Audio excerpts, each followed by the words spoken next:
Vastus, who's next? Our next guest is a fully fledged national treasure who's well versed in, well, pretty much everything, to be honest. His final collection of Greek myths, Odyssey, is out now, so stand by for a breakfast fry-up that's only greasy in the Hellenic sense. Aye, aye, it's Stephen Fry! Yeah! Let's hear it for Stephen Fry from the class behind the glass. Yeah. Well, you say he's well versed in everything. He's having a bit of a struggle with two-hit wonders. Yes, he is, actually. Yes, he is, actually. It's not my field. I agree. I'm outclassed by both of you. Vassos and Chris seem to know their By the way, you put a music. bit extra work into that intro, didn't you? Yeah, a little bit. That was very good. I was touched. It's the best. It's probably the best one ever. Yeah. Because for the Freimeister. So, Stephen, here we are with Odyssey. So this is it. This is the home straight is in sight. Literally. We are hurtling towards the finish line. And this is the fourth instalment. Where have we been? What has happened? And where are we now? Well, we've been, thanks to the extraordinary Greek mind and spirit that created these myths, the collective unconscious, as Carl Jung liked to call the origin of myths. Thanks to them, their myths have a shape and a story that is quite extraordinary. We start with the beginning of the world. From chaos, out of chaos comes the world, the sky, darkness, light, the very elemental first gods. And then a next generation, they were called the Titans, and their children, the gods of Olympus, Zeus and Apollo, and the ones most people have perhaps heard of and think of. And they then created humankind. Anthropods, little us. And they consorted with us and bred with us. And this created demigods who were heroes like Hercules and Perseus and Theseus and Jason, who went on quests and destroyed monsters and made the world safe. But mankind then sort of started attending to itself, and that was both good. It started to build cities and citadels and temples and marvellous things and became rather grand. But it also meant war, honour, and it all came to a head when Helen of Sparta was stolen away by Paris of Troy, and a 10-year bloody war took place, in which the gods were kind of involved. And then after that 10 years, the heroes who eventually had won Helen back had to return home.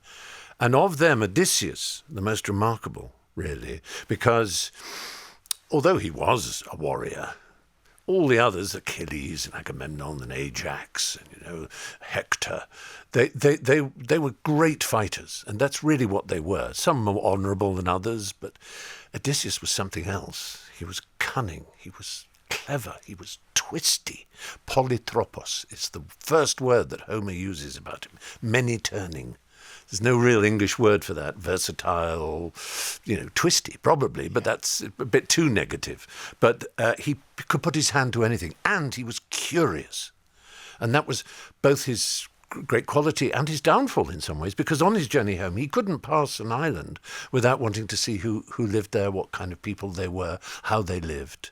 And that curiosity and that cunning, these were qualities that the Greeks were beginning to value in themselves above warrior status. Other nations thought all you've got to be is strong. And then particularly when Greece kind of became the modern historical Greece, Athens, they loved Odysseus and Theseus, who were the cleverest of the heroes. And wow! Just a round of applause for that. Let's just. I mean, that's the opening salvo to this bless chat. You. Those are Great. I love it. Wind him up and off he goes. Yeah. But those are the four books. The first one, Mythos, is and then the second one, Heroes, and the third one, Troy. And this is Odyssey, and it's the return home, because I've been thinking a lot about this. There's a Greek god that most people don't really think of much called Hestia. And she was the same generation, born of the same parents as Zeus and Hades and Poseidon. But she was the goddess of the hearth.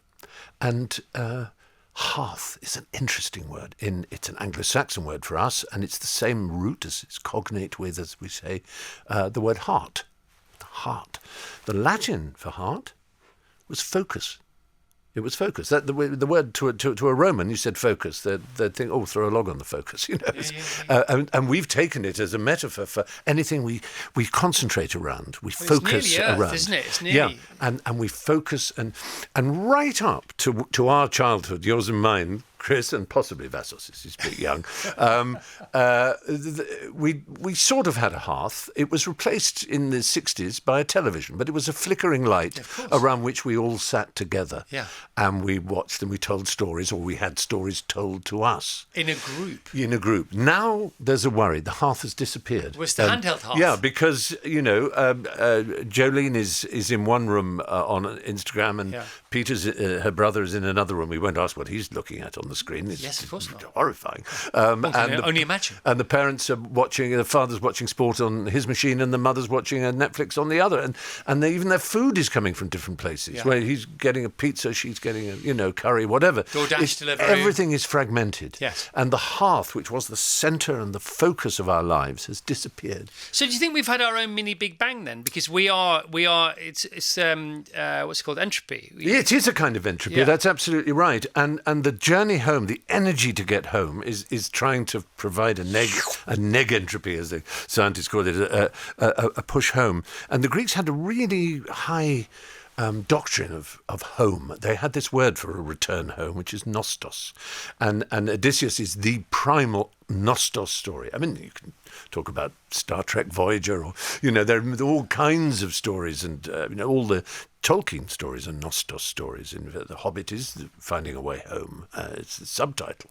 It's, you know, the hero's journey. Home again. Yeah. The hero's journey, exactly. And is that where this story about there's only 7 actual narratives in the world? Well, it's certainly, people looked at Greek myths because Greek myths provide every single one of those. Right, and there are 7, is that right? Yeah, that's right. Ish. There's Christopher Booker wrote a book about it. Joseph Campbell wrote about it, who writes a lot about myth. And it is convincing. I mean, it's worrying.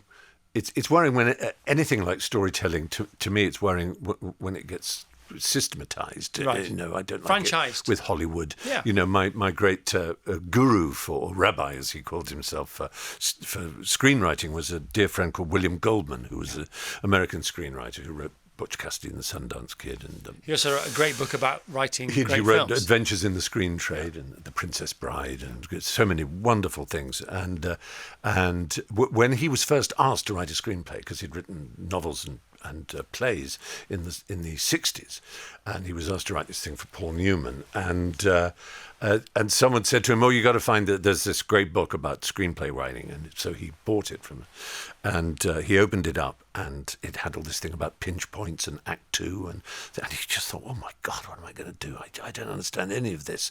And he called up Ernest Lehman, who was one of the great screenwriters of the 40s and 50s, you know, a real genius, and said, "Can you explain what these pinch points and acts are?" And Ernest Lehman said, "Well, this book it's a very useful stage of your screenwriting. Don't you know are you near a window?" He said, "Yeah." "Okay, go to the window." He said, "Pull your arm back like a pitcher and throw the book as hard out of the window as you can. Now you're a screenwriter." Yes! He said, you know. Love it. We're hanging on your every word. When did people first start to hang on your every word? Did you notice it? No, well, come on, as a 16-year-old, when you start telling a story in class as a 16-year-old. Yes, the story I tell, and it is kind of true, is that when I was sent away to a prep school when I was young, which is like a private school for young children. Did you have any agency in that decision? No, not really, except that I didn't fight it because my father had been a choir boy at St Paul's Cathedral, and he'd been sent away to Truro, evacuated because it was during the war. My mother was sent away when she was 6 to the deep in the country because she was Jewish, and her father wanted her to be buried away in an English school without anyone knowing he was Jewish, because as far as he was concerned, the Nazis would be in the country in a matter of months, and the Jews would be rounded up. And my brother went to the same school, and for good or ill, all the boys I knew in Norfolk growing up, which doesn't perhaps reflect well on the diversity of my acquaintanceship, but were also boys who went to prep school. So I just thought, that's what happens to you. So I arrived there at 7, but I discovered very quickly that I was hopeless at everything. I couldn't run in a straight line. I'd bump into a tree. I couldn't catch a ball. I was the kind who tried to clap their hands to catch it. You know the words that were shouted at me. Unco for uncoordinated is the kindest. The others are not speakable now. And I couldn't draw or colour in or paint. I couldn't play a musical instrument. I couldn't dance. I couldn't sing. I was mocked for singing flat once. They all stopped and said, "Sing." And I started and they went, "You're singing flat." So I was in tears for a lot of the time because I thought I can't do anything. Then one day we were having a music lesson and the teacher wrote up on the board orchestra. And they were obviously going to tell us all about the different sections in an orchestra. But I yelled out excitedly, "Cart horse." and the teacher said, "Excuse me, Fry, behave yourself." And I said, "No, it's cart horse." In the word orchestra, I just saw the anagram straight away. A bit like... Countdown. Well, yeah, or Russell Crowe in A Beautiful Mind, where all the numbers fly out of the blackboard, And so anyway, and then they noticed I was very good at Latin and French, which you had to study, and they asked if I wanted to study ancient Greek, and suddenly I found something I was good at. It was just words, and I was astonished that other children didn't find words as extraordinary as I did. To me, they were like a whole toy, a whole playroom of words that you could fiddle around with them, both in the letters, the way they were written out, like Cart Horse Orchestra, but also, with rhymes and strange meanings, and you could look in dictionary and find a new word. I remember just opening a dictionary at random and seeing the word strobile and thinking, that's such a great word. Isn't that a wonderful word? It actually means a fir cone. It's not as interesting as you think it might be, but nonetheless, and I would say these words, and everyone looked at me because everyone else seemed to use the words to say, "I hate you, shut up, pass the mustard." Just that language. But for me, it was a way of seducing and beguiling and amusing. You'd be a strophile if you can't stop collecting them. You can now. If you use it enough, there it is. Exactly. Careful out there. All right, so here we go. Stephen Fry, Odyssey. Can a hero find his way home? Obviously, you shift a load of physical units. I'm guessing the audio book does pretty well. Number 2 at the moment, behind that wretched Richard Osman. Oh, is he still around? Is he still doing it? All power Those to him. paper-thin murder mysteries. All power to him. Yeah, he's great, isn't he? Yeah. All right, Stephen, great to see you, man. Thank you. Great Always a delight. Can we hear from Goodbye. Stephen Fry, please, if you don't mind? Thank you very much indeed. Woo! Yeah, baby.